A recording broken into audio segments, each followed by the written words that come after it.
चींटी की टोपी। एक गांव में एक पेड़ के नीचे बहुत सी चींटी एक सुरंग बनाकर रहती थी। उनकी रानी चींटी बहुत शान से रहती थी। बाकी सभी चींटियां भी उनको बहुत ध्यान रखती थी। वे उनके लिए खाना लाती थी। एक दिन रानी चींटी अपनी सुरंग के बाहर घूम रही थी।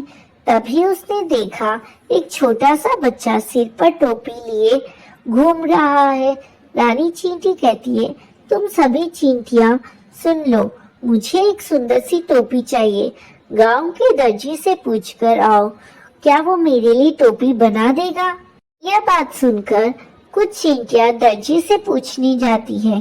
तब दर्जी कहता है कि वो टोपी बना लेगा, लेकिन अपनी रानी चींटी के सिर का नाप लेकर आना है तुम्हें।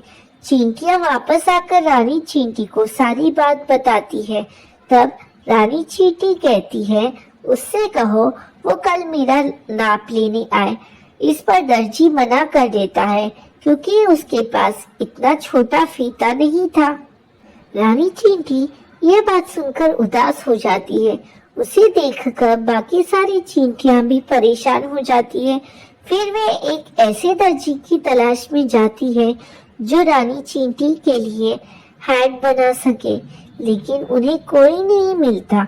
इधर रानी चींटी को कुछ नहीं अच्छा लग रहा था। वो खाना भी कम खा रही थी। वो दिन भर अपनी सुरंग में आईने के सामने बैठी रहती और कहती, काश कोई मेरे लिए सुंदर सी टोपी बना दे। वहीं पास में दूसरे बिल में एक चूहा रहता था। वो रानी चींटी की बात सुन लेता है।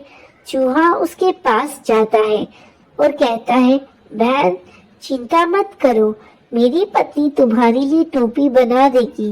यह सुनकर रानी चींटी बहुत खुश हो जाती है। इधर चूहा अपनी चूहिया से इस बारे में बात करता है।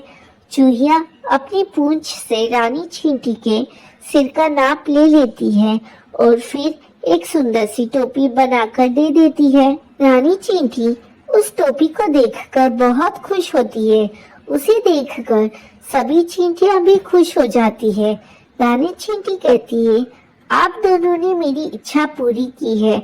अगर मैं आपके कोई काम आ सकूं तो मेरी सारी चींटियां आपकी सेवा में हाजिर है।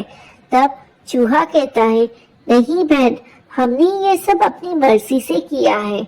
इस पर रानी चींटी कहती है, वैसे आपको कभी भी हमारी जरूरत हो तो हमें आपके लिए अपनी जान भी दे देंगे।